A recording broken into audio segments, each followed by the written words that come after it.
मित्रों, क्या आपको पता है गौ माता ने समस्त स्त्रियों को ऐसा कौन सा श्राप दिया था जिसकी वजह से आज तक समस्त नारी जाति व श्राप भोगना पड़ रहा है। गौ माता का एक ऐसा श्राप जिसे टाला नहीं जा सका। दोस्तों, वह श्राप कौन सा था? जानने के लिए वीडियो को पूरा जरूर देखें।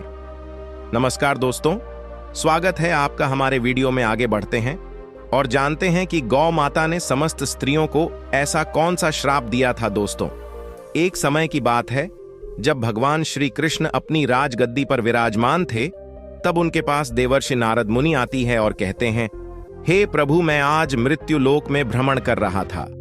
तभी एक स्त्री ने पूछा कि पहले स्त्रियों के बच्चे होते थे तो वह पैदा होते ही चलने लगते थे, परंतु अब ऐसा नहीं है। यह क्यों प्रभु? मुझे इस प्रश्न का उत्तर याद नहीं था, इसलिए मैं आपके पास आई। कृपया मुझे इस प्रश्न का उत्तर बताएं। श्री कृष्ण कहते हैं, हे देवर्षि, तुम्हारा यह प्रश्न समस्त स्त्री जाति के लिए अत्यंत महत्वपूर्ण है। अगर तुम इस प्रश्न के उत्तर को जानना चाहते हो तो ठीक है, मैं तुम्हें एक कथा सुनाता हूं। तुमको इस कथा के माध्यम से पता चल जाएगा कि किस वजह से अब स्त्रियों का बच्चा पैदा होते ही चल नहीं पाता है। तब देवर्षि नारद कहती हैं कि प्रभु, मैं इस कथा को पूरा सुनूंगी। कृपया आप कथा को सुनाएं। दोस्तों, अगर आप भी जानना चाहते हैं कि इस प्रश्न का उत्तर क्या है, तो मित्रों वीडियो को आखिरी तक जरूर देखें और वीडियो को लाइक अवश्य करिएगा। तो मित्रों, श्री कृष्ण कहते हैं, हे देवर्ष, एक नगर में एक रामचंद्र नामक व्यक्ति रहता था। रामचंद्र एक स्वार्थी व्यक्ति था। रामचंद्र के पास में एक गाय थी। वह गाय दूध देती थी और रामचंद्र उस गाय को हरा भरा चारा खिलाकर उसका दूध निकाल करके उस दूध का बिक्री किया करता था। रामचंद्र गाय का दूध खुद भी पीता था और अपने परिवार वालों को भी पिलाता था। गाय के दूध की वजह से ही रामचंद्र अपने घर की दिनचर्या चलाता था। रामचंद्र का समय इसी तरह से व्यतीत हो रहा था। कुछ दिनों के बाद एक समय ऐसा आया कि जब रामचंद्र को गाय ने दूध देना बंद कर दिया। जैसे ही गाय ने दूध देना बंद कर दिया तो इधर रामचंद्र ने उस गाय को चारा डालना बंद कर दिया। और एक दिन ऐसा आ गया कि उस दिन रामचंद्र ने गाय को बहुत मारा पीटा और उसने उस गाय को घर से ले जाकर जंगल में छोड़ दिया। अब वह गाय बेचारी अकेली पड़ गई।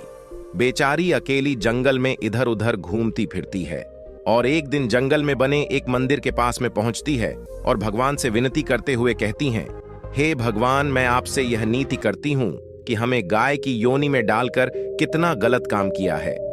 श्री कृष्ण कहते हैं, ही देवर्षि। वह गाय कहती है, देखिए, जो आपकी 84 लाख योनियों में सर्वश्रेष्ठ योनि मानव की है, वह कितना पाप और कितना दुष्कर्म करता है।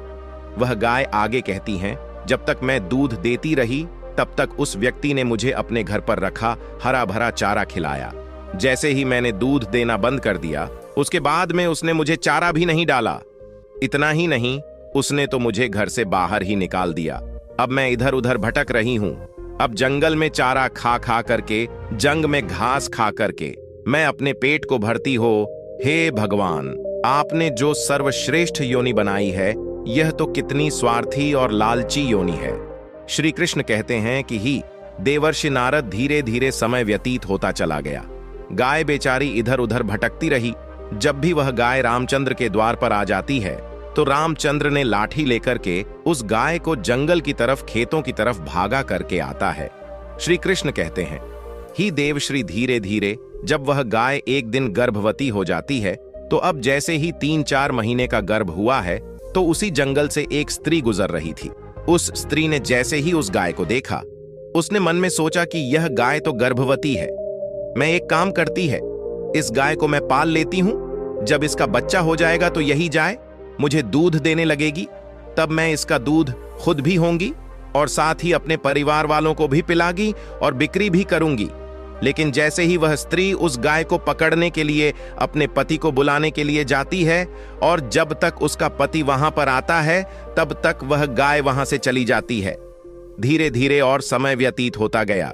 श्री कृष्ण कहते हैं, हे देवर्षि, जब उस गाय के प्रसव का समय नजदीक आ गया, तब वह एकांत जंगल में सुरक्षित जगह पर जाकर के उस गाय ने एक बछड़े को जन्म दिया। श्री कृष्ण कहते हैं कि ही देवर्षि, प्रसव के कुछ समय बाद वहीं स्त्री उसी जंगल में घास काटने के लिए गई हुई थी। जैसे ही उसने दूर से देखा कि एक गाय ने अपना बच्चा जन्म दिया हुआ है, तब वह स्त्री उसके पास गई और उसने ध्यान से उस गाय को देखा तो बोली कि अरे यह तो वही गाय है, इस गाय ने तो बछड़ा दे ही दिया, चलो अच्छा हुआ। वह स्त्री सोचती है, अब मैं इस गाय को पकड़कर अपने घर पर अवश्य ले जाऊंगी। जैसे ही वह स्त्री उस गाय के पास से अपने पति को बुलाने के लिए जाने लगती है, तभी गाय ने उसी समय उस स्त्री से कहती है, बहन, आज तुम हमारे ऊपर एक परोपकार कर दो। यह मेनर जो बच्चा है, यह पीछे पड़ा हुआ है, इसे उठाकर कि तुम मेरी गर्दन के ऊपर रख दो। मैं अपने बच्चे को लेकर कि किसी सुरक्षित जगह पर चली जाऊंगी, क्योंकि यह मेरा बच्चा 8 महीने बाद चलने लायक हो पाएगा, 8 महीने बाद अपने पैरों पर चलेगा। श्री कृष्ण कहते हैं, ही देवर्षि नारद, जैसा अब भी है ऐसा पहले नहीं था। पहले गाय का बच्चा 8 महीने के बाद ही अपने पैरों पर चलने लायक हुआ करता था। श्री कृष्ण कहते हैं, हे देवर्षि, लेकिन जैसे ही उस स्त्री ने गाय की बात सुनी तो बहुत बहुत जोर जोर से हंसने लगी और कहने लगी, तुम्हारा बच्चा इतना गंदा है, इतनी गंदगी में पड़ा है, मैं तुम्हारे बच्चे को उठा करके तुम्हारे कंधे पर क्यों रखूं, मैं तुम्हारे ऊपर यह परोपकार क्यों करूं। जैसे ही उस स्त्री ने उस गाय का बहुत मजाक बनाया, उस समय गाय बेचारी असहाय थी, वह अपने बच्चे को उठा नहीं सकती थी। श्री कृष्ण कहे हैं कि हे देवर्षि, उसी समय दुखी होकर कि गाय ने श्राप दे दिया। उसने श्राप देते हुए कहा कि जाओ, आज तुम्हारा बच्चा जन्म लेने के बाद तुरंत चलने लगता है, लेकिन आज मैं श्राप देती हूं, तुम्हारा बच्चा जन्म लेने की 10 महीने बाद ही अपने पैरों पर चलने लायक होगा, और जो यह मेरा बच्चा आज चल नहीं पा रहा है और यह आज के बाद पैदा होते ही बहुत जल्द अपने पैरों पर चलने लायक हो जाएगा।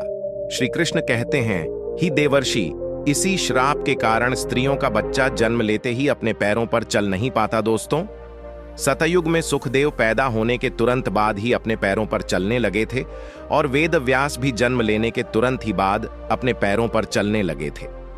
यह बात तो सतयुग की थी, लेकिन कलयुग में ऐसा नहीं है। कलयुग में बच्चे को अपने पैरों पर चलने के लिए कम से कम 9 से 10 महीने लग जाते। इसका कारण यही है क्योंकि गाय ने समस्त स्त्री जाति को श्राप दे दिया था। उसी दिन से समस्त स्त्रियों की जो बच्चे पैदा होते ही चलने लग जाते थे, उनकी प्रक्रिया वहीं पर रुक गई। गाय के श्राप के कारण ही स्त्री का बच्चा 910 महीने बाद ही चलने लायक, अपने पैरों पर खड़े होने लायक बन पाता है और गाय का बच्चा उसी दिन से अपने पैरों पर चलने लायक हो जाता है। इसीलिए किसी की आत्मा को कष्ट नहीं देना चाहिए और यही सनातन धर्म का सबसे बड़ा धर्म है। गोस्वामी तुलसीदास ने लिखा है, पर हिट सरल धर्म नहीं दोस्तों, दूसरे के दुख में दुखी हो जाना, दूसरे के काम आना सबसे बड़ा धर्म माना गया है। तो इसलिए हमें असहाय पशु की, पक्षियों की सहायता करनी चाहिए। गाय के श्राप की वजह से ही जितनी भी पशु पक्षी हैं, उन सबके बच्चे जन्म लेने के तुरंत बाद चलने लग जाते हैं। लेकिन स्त्रियों के बच्चों पर इसका विपरीत प्रभाव पड़ा कि जन्म के तुरंत बाद स्त्री का बच्चा चलने लायक नहीं बन पाता। एक स्त्री की गलती से आज समस्त मानव जाति की महिलाओं को श्राप का खामियाजा आज भी भुगतना पड़ रहा है। मित्रों, आपको यह जानकारी कैसी लगी, हमें कमेंट में अवश्य बताइएगा और कमेंट में जय श्री राम अवश्य लिखना। साथ ही अगर आप हमारा चैनल पर नए हैं तो चैनल को सब्सक्राइब अवश्य कर लेना, हो सके तो इस वीडियो को ज्यादा से ज्यादा लोगों तक शेयर अवश्य करें। वीडियो देखने के लिए आपको दिल से बहुत बहुत धन्यवाद।